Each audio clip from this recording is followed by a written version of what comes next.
Or did you push We're on? Yeah. live, yeah. It's so good to see you today, Mark. We've had a little bit of technical difficulties getting on, but I'll tell you, I absolutely love spending every Friday at noon with you, my friend. How's how's everything going? It's good, been good. I'm still on the recovery from the illness I had last this month. I'm grateful. I'm very grateful every day. And this is the thing. It's one thing you can think about being grateful. It is also another when you say it out loud. And I think it takes courage to take a stand and say to be, I'm grateful. I'm grateful for you. I'm grateful for this. I'm grateful for that. It's not a small thing. And I feel that every person on this earth has something to contribute. And you know what I don't like, Nick? This is one of the things it's not that I don't like it, but I'm so disappointed. I'm so disappointed when people feel small, they contract, they shrink, they, allow outside forces to shrink them down and think that their contribution doesn't matter. And Right? that makes me really sad, really sad. And so if you're hearing us today, you matter. And I'm not saying this because it's a cliche. It is real thing. Why do you think it's that way? Why people doubt themselves? Because it's profitable for others to subjugate others to feel small. So they can sell them something, or they can control them, or they can keep people in fear. We have a natural protection mechanism to keep ourselves from harm. So the fear, keeps us alive. But sometimes I think it goes into extreme, and we allow the fear. And you know what I think? Like for example, um, you can change your life. You really can. You can change your eating habits, sleeping habits, your work habits, your, everything about you. And if you think you can't, I think you are lost or you are misinformed. Absolutely. And in that misinformation, at times we get jaded with dealing with other people. But you and I were talking earlier, and some moments just need to be treasured. Some time, we have to find that capacity within ourselves to own our change, to own our process. But we can't forget that in the process there are moments that define us, that shape us. And instead of always looking to tomorrow, we have to be able to enjoy and appreciate what we have this day. We have to be able to really understand, internalize, and accept that our journey is not like others. And it's amazing that we get to truly celebrate times of despair because they help mold us, they help shape us. We can remember moments either with a negative point of view or shift that. And it does require such a paradigm shift for us to go to that place of hope. When we look at bad things, instead of seeing the bad, remembering the bad, we treasure some of the bad times because they helped get us to where we are today.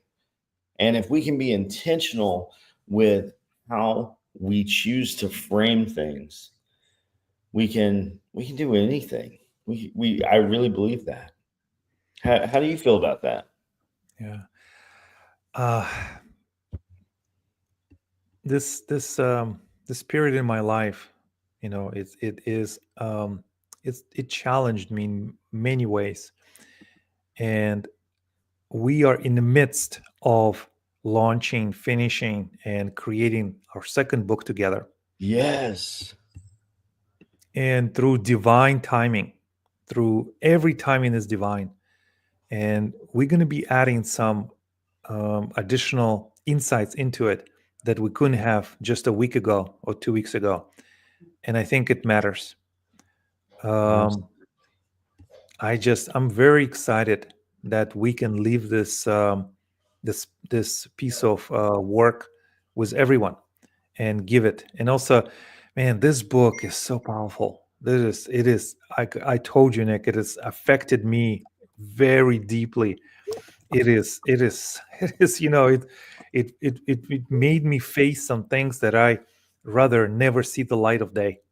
But it's such a open. It's not like an opening wound, but it's facing the things you've been running away from. So if you are thinking to yourself, man, this I gotta change this thing about your life. Read this book when it comes out.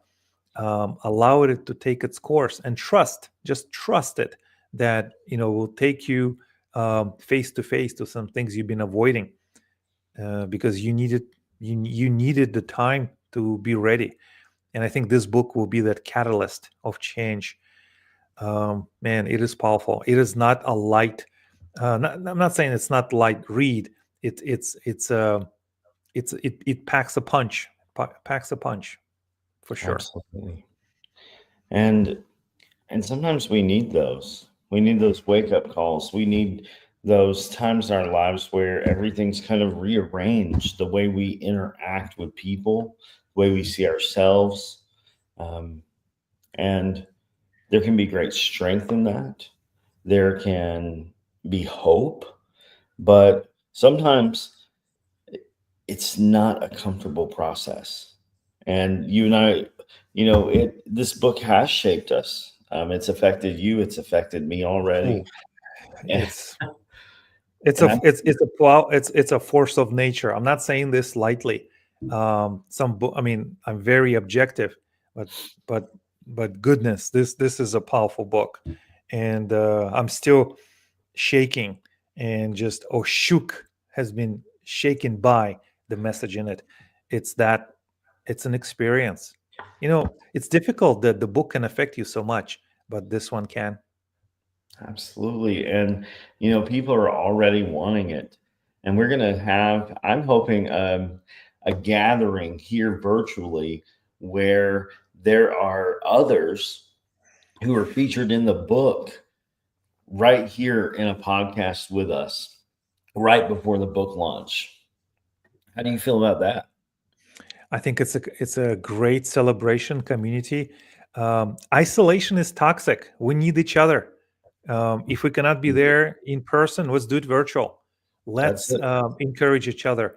You know, I believe that in order for a relationship to succeed or Yes. even to start, somebody has to smile, somebody has to extend their hand, somebody has to forgive, somebody has to take the initiative. So we are taking the initiative. Vulnerability.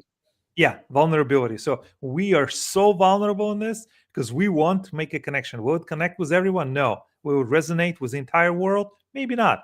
But when it will, oh my gosh, it is such a Yes. moving experience.